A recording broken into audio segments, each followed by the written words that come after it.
Yo, what's going on, guys? This is Miasin and welcome to my Eldlich combo deck profile. So this isn't like a pure Eldlich control deck profile, but the combo version. And also the first thing that you can notice is that I'm not playing Jet Synchron with tuning, even though, you know, I'm pretty much playing like the best replacement for that. But before I would like to go into the deck profile, just a friendly reminder to like, comment, and subscribe because it helps me out a lot. And yeah, it motivates me to keep making videos like these. But anyways, let's just jump into the deck profile. So as you can see, I'm playing only 2 Eldlich and not 3 because it's extremely bricky. Like, you really never want to see like multiple of it, and also when you're going first, it's really not too great. Like, I really still don't understand why people play 3. It makes absolutely no sense. So yeah, no, don't play 2. Don't play 3. 3 Uni Zombie and 3 Plague. So that's considering like Jet Synchron getting banned. If Jet Synchron gets banned and Needle Fiber like doesn't like get a hit, this is like the best monster like combo lineup that you can play. But if Needle Fiber gets banned, which I don't think will happen, this entire like combo strategy is no longer viable because there's like no one card Auradon, or well, I mean, there probably is. Like, I mean, there's definitely a few one card Auradons, but then you have to play like so many brigs that it's just never worth it.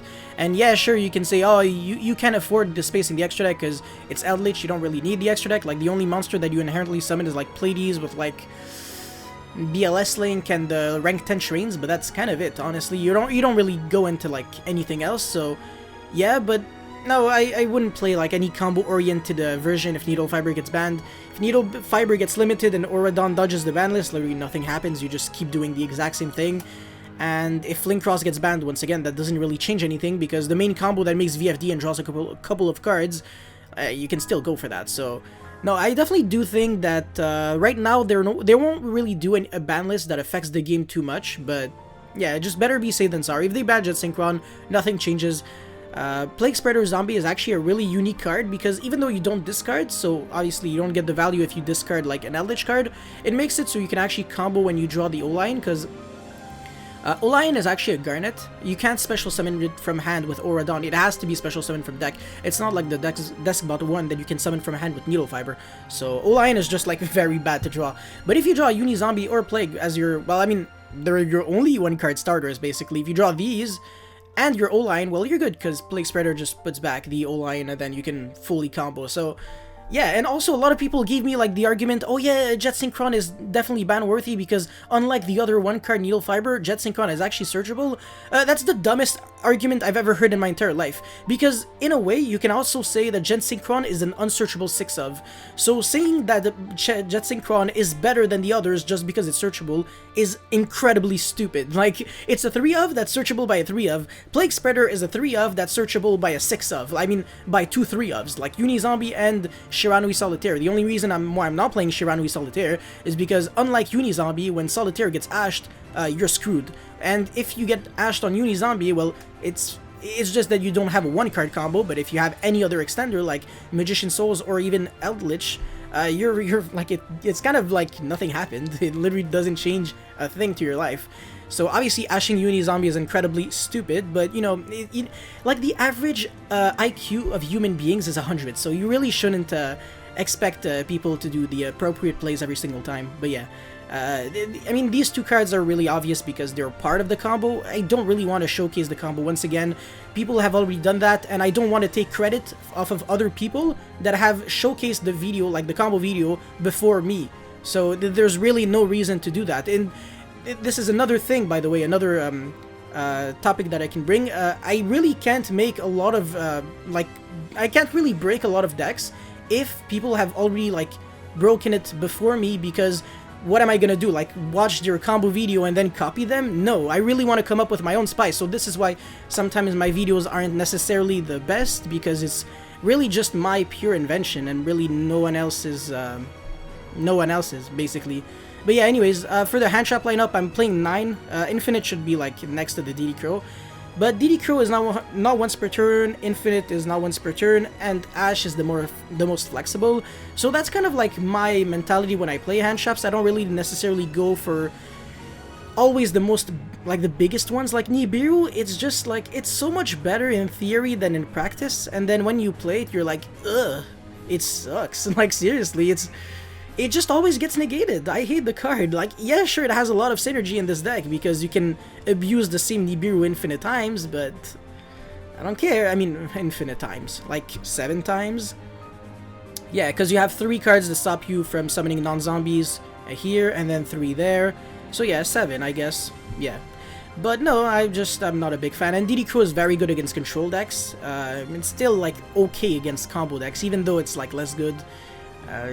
Yeah, and then, I think Infinite is, like, infinitely better than Valor.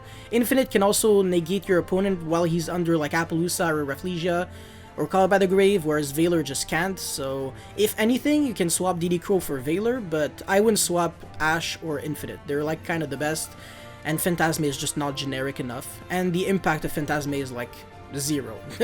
And also, it has the same flaw as Nibiru in a way, whereas if you're under the zombie lock already, you can't Phantasme, so sometimes you definitely have to do this on standby if you don't want to get, like, Lightning Storm to the dome, so, yeah. Then I play 3 souls with 1 apprentice. I don't do this in my control version, but in this combo version, I guess it's okay because, I mean, you really need to get that other special summon. So even if you draw like Ash, you can normal summon it and make Needle Fiber. You know, that's already another argument to play Valor instead of Crow, I suppose. That's definitely a valid one, but whatever. It changes almost nothing. Apprentice is like okay. It's still not the best Garnet to draw because, like, yeah, sure, you can still discard something and use it for Needle Fiber, but if you don't have Needle Fiber, then it's just horrible.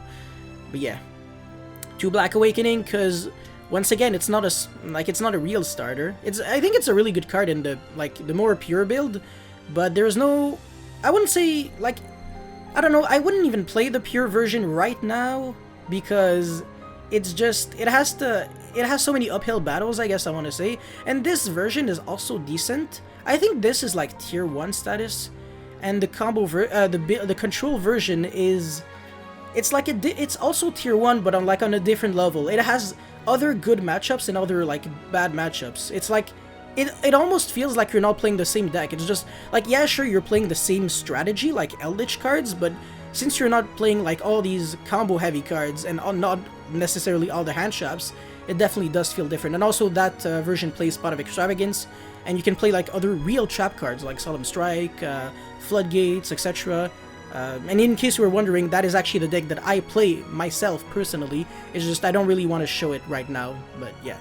I think 2 Black Awakening is definitely more than enough in this combo version, and 1 White Destiny because it's clearly not a starter. However, White Destiny actually has a lot of synergy with Yoko, the level 9 Mayakashi, so that's actually the synchro monster that you summon after your Ravenous Crocosaur, so you actually seize both of them into a VFD.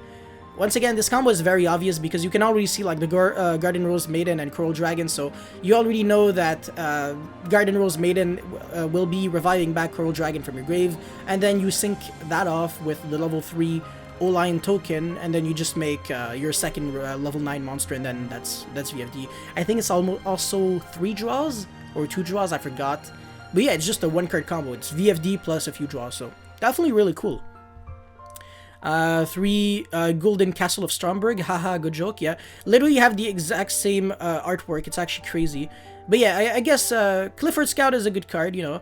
And also, this combos really well with Uni-Zombie, because when you draw this and Uni-Zombie, you actually don't send Plague Spreader Zombie, you send Eldlich, and then you send Cursed Eldland to the grave to bring back the Eldlich, and then you send Haquero, so you actually have the full Eldlich the full combo.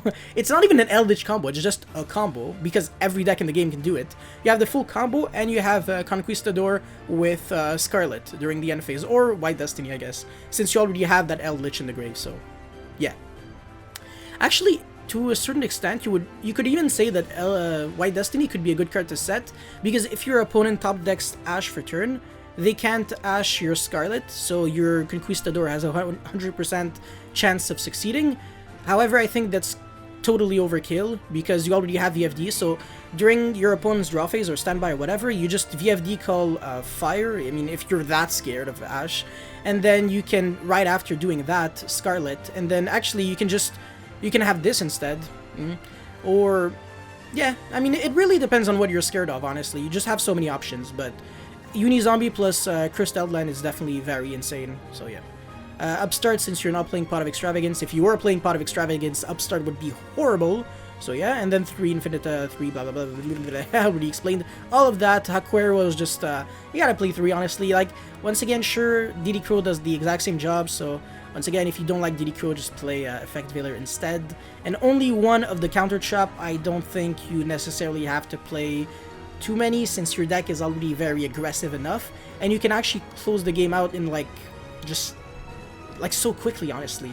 Because you're not necessarily OTKing all the time, but you're just getting so much card advantage that your opponent is always behind. So even though it's only a one-of, it's not like a slow-paced control deck. It's very, very aggressive. And this deck, honestly, I just love it so much. I think I started playing the combo version of Eldlich before a single human in the entire world started. It's just that I wasn't playing a super, like, combo-heavy dedicated with all the bricks. And Olion is definitely a brick when you play Jet Synchron and, what's-his-face, tuning. But when you're playing Plague Spreader, it's not really a brick anymore, so that's really sick, honestly. The fact that you can even combo when you draw the Olion is very nice. For the extra deck, the Mayakashi is actually really nice when you can revive it with White Destiny or Scarlet, because it actually pops a card during, I think it's pop a monster without targeting. Yeah, you can destroy one monster your opponent controls every time it's revived from the grave. So that's actually super disgusting, because you're looping this every single turn. So all you really need is just Eldlich on the field, and then any revival card, so you play 4, and boom, that's a free pop every single time. Instead of just reviving a useless Eldlich again, that would be pointless, right?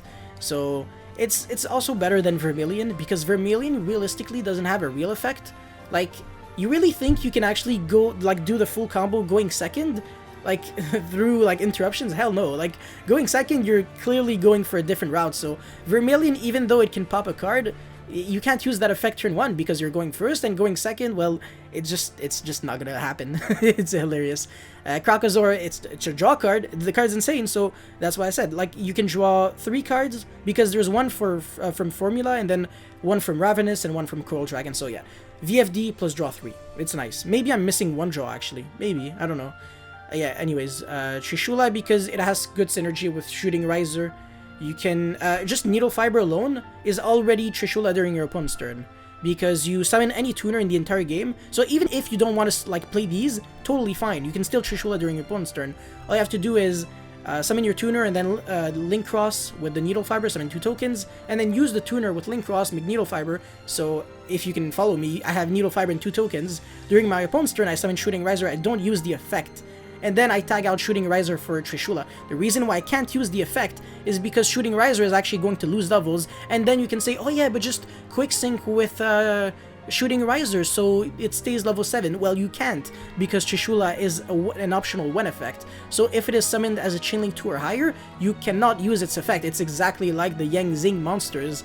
So it has to be summoned as a Chainlink 1, very specifically. Don't forget about that, so yeah.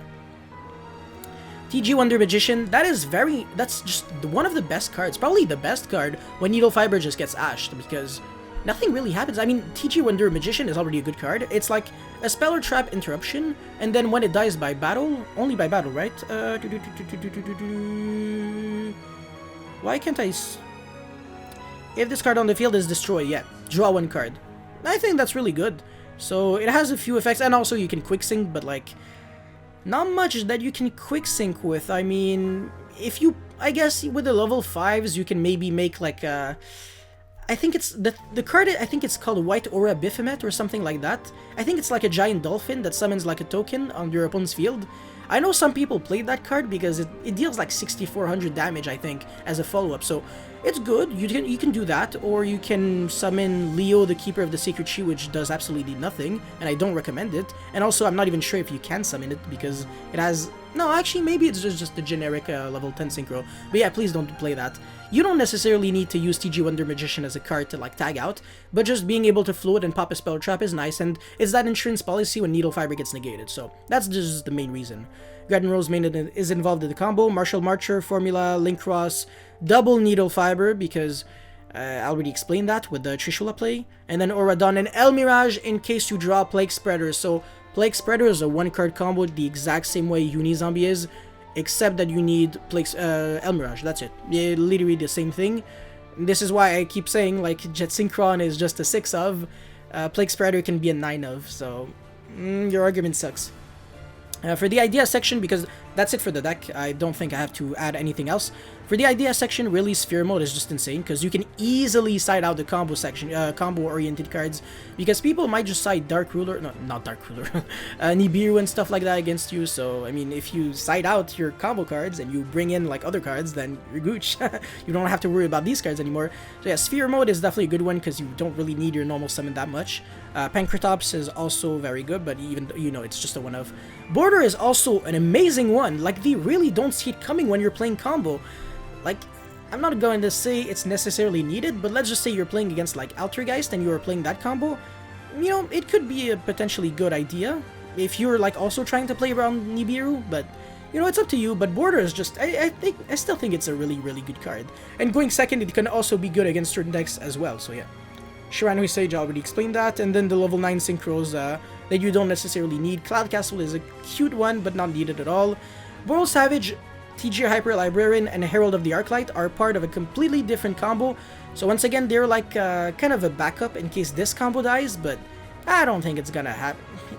Konami needs to make more money with the product that they kind of like didn't even fully launch yet, because it's still Corona, so it's hard for everyone to buy product. Like, yeah, sure, you can contact your local store and ask them if they can put like a box aside for you, but that's like, I don't know, it's still like much different than like normally, because you can't just go to a store like just like that out of nowhere and say, oh, you know what, I'm gonna buy a box for like just for fun. Like, not everyone wants to go outside to buy products, so this is why they still have to make a bit more money with the recent sets, and I don't think they're going to straight up ban a card that generates an insane amount of revenue right now. So Needle Fibers should be safe from the banned list for now. Could get limited, who knows, but just don't forget about the combos. That's all I'm trying to say. Yeah. Then the cards that are specific to actual Eldlich are Imduk, which once again I never came up with this, not Imduk, but Imduk is cute because it's slightly better than Link Spider. You can turn one of these level 5 monster traps into Imduk, and basically it has it's not Neospatian Grand Mole, but because it has the point and also it doesn't bounce, but it destroys. So when it battles a monster that it points to, it just instantly destroys that opponent monster. It doesn't target. So monsters in column number 2 and 4 are kind of in danger, but the main purpose of this is just to get that trap in the grave without having to crash and lose a monster. So during the end phase you can banish it and then search your elixir cards. So yeah, it definitely feels it's pretty self-explanatory, especially since everyone already considered Link Spider. This is just like the slightly better Link Spider. It's the Link Spider that has an effect. And like, you know, with Master Rule 5, it doesn't matter anymore when you give a zone to your opponent. The only thing it does is that Phoenix and Cerberus can now draw cards, but that's kind of it, honestly. Because you're not really giving them more Fusion, Synchro, and Xyz zones. Like, they already have 5 zones for free available to them, so whatever. And then these are obviously obvious. But yeah, anyways, that's all I had to say for the deck profile. If you have any comments or feedback or whatever, or if you want to just talk about the deck, make sure you leave your comment in the comment section below. I will try my best to, you know, return your comment. And also, once again, don't forget to like and subscribe so I can keep uploading. I will keep oh my god, I will keep uploading videos like these every single time. And yeah, thank you very much for watching, and it's your boy Yasin signing out. Peace.